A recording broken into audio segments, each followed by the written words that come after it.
Hello friends, welcome back to my channel Engineering Fundamentals. In this channel, today we are going to see the surface roughness. What is meant by surface roughness and how that surface roughness influencing in a modern product. As we see in the modern products as well as the dimensional accuracy, surface roughness also essential.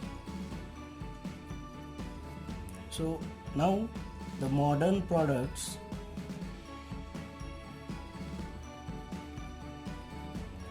also depend upon the dimensional accuracy as well as the surface roughness, because the surface roughness gives the feasibility how you are assembling that product. So as per the dimensional accuracy, the surface finish or surface roughness of a product in a modern area, it is essential.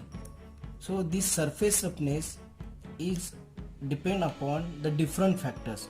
So this surface roughness, it depend upon the different factors. These factors are, first one is a machining condition, how the machine is performing.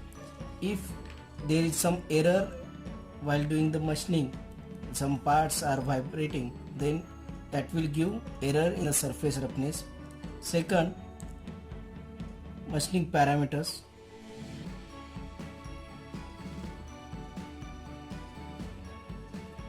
These machining parameters are cutting speed, feed and depth of cut. So if you use smaller cutting speed, larger feed rate and larger depth of cut, then you are getting rough finishing. And if you use higher speed, smaller feed rate and smaller depth of cut, you are getting higher surface finish. Then vibration. While doing the machining, if the vibration produced, then it will affect the surface roughness. Fourth one is a tool and workpiece material properties. The tool and workpiece material properties also affect the surface roughness. Then tool geometry. If the nose radius, suppose this is a single point cutting tool, so if this nose radius increases, this nose radius R goes on increasing, then we are getting this alpha value, this R and alpha value as smaller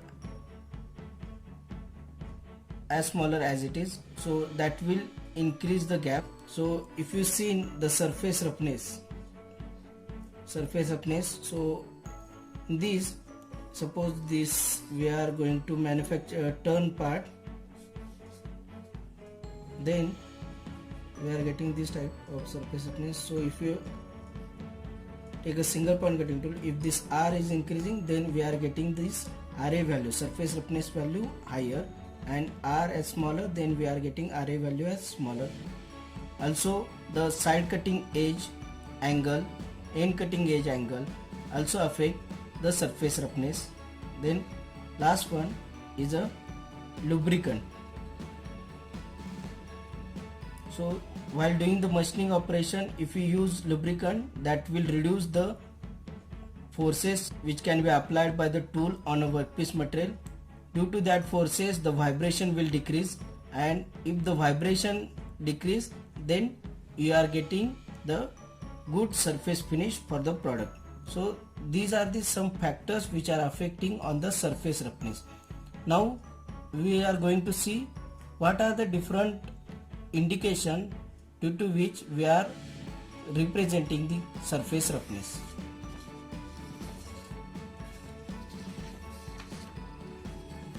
Suppose this is a part, and for this part you got this surface roughness which having this much sampling length L, and for this sampling length we are getting we are going to mention the different factor.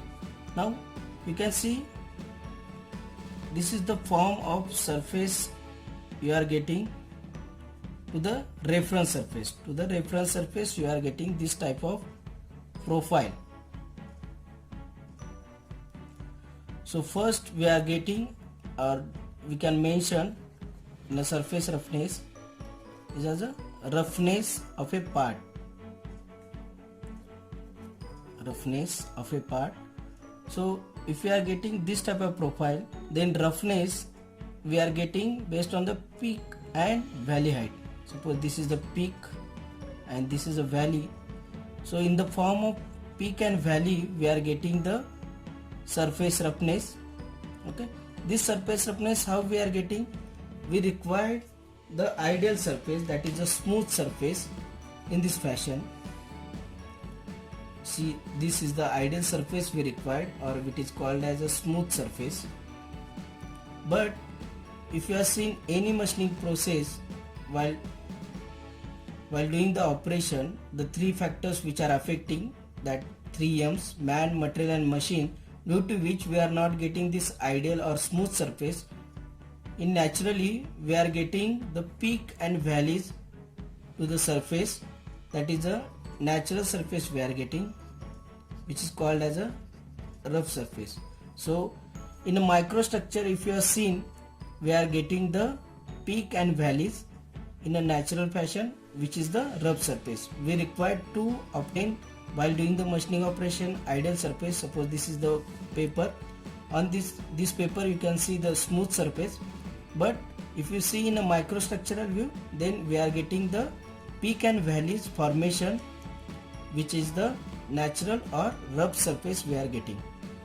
So sometimes we require to have an ideal surface to, based on the application, and sometimes we have to use a rough surface to get a proper output in some of the applications. Just like a heat exchanger, we require the rough surface, and if you want to paint a wall, you require the ideal surface.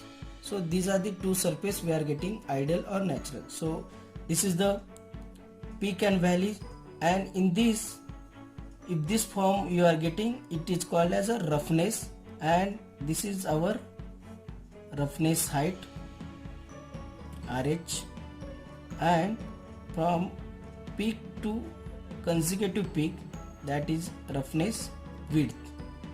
So the roughness is given as roughness height from peak to valley, and roughness width as from one value to one second consecutive valley, or one pitch to second consecutive pitch. So this roughness is also called as a primary structure.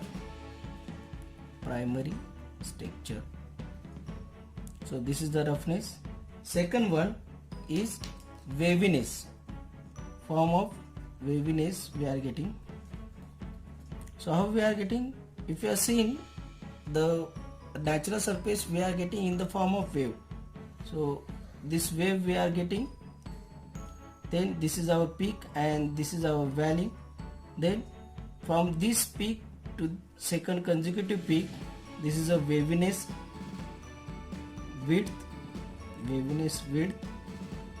and from peak to valley, that will be the waviness height. So waviness width and waviness height. So in the form of waves we are getting the roughness. So we can mention that is the waviness width from one pitch peak to consecutive peak, and from the valley from the peak to valley, that is waviness height. So this waviness also called as secondary texture. Secondary texture. So in this diagram you can see this is form we are getting. So this will be the roughness width, this will be the roughness height, and if you are getting the waveform, then you can call it as this is a roughness waviness width, and from the peak to value, if you have waviness, then you can call as a, if you have taken the wave, that waviness height. Now third one is a lay. Lay in which, and the reference surface, if you are getting the surface roughness, the part on which predominant surface you are measuring the roughness value, then it is called as a lay. So for this reference you are measuring the roughness value parallel to this roughness, so the lay we are getting as a parallel, lay as a parallel you are getting. So there are different types of lay on which we can measure the direct roughness value, that can be perpendicular, radial,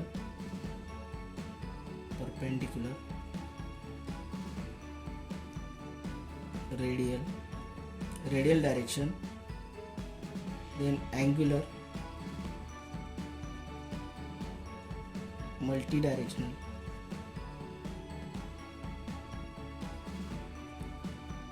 then circular, and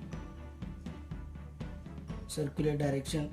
In this lay we can get on a surface, means on the reference in which direction you are measuring the roughness value, that is called as a predominant structure or predominant surface, that is a lay. Then fourth one is a flaw. So on this surface, if suppose there is a crack or there is a hole, then we can get that type of surface, that is called as a flaw.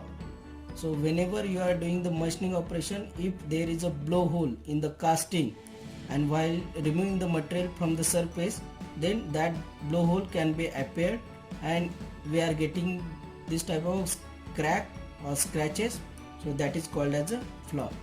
So this type of roughness indication we are getting on a surface. So this in today's lecture we have seen this type of roughness, how we can mention. So if you like the video, please follow this channel, my channel Engineering Fundamentals, and don't forget to subscribe it.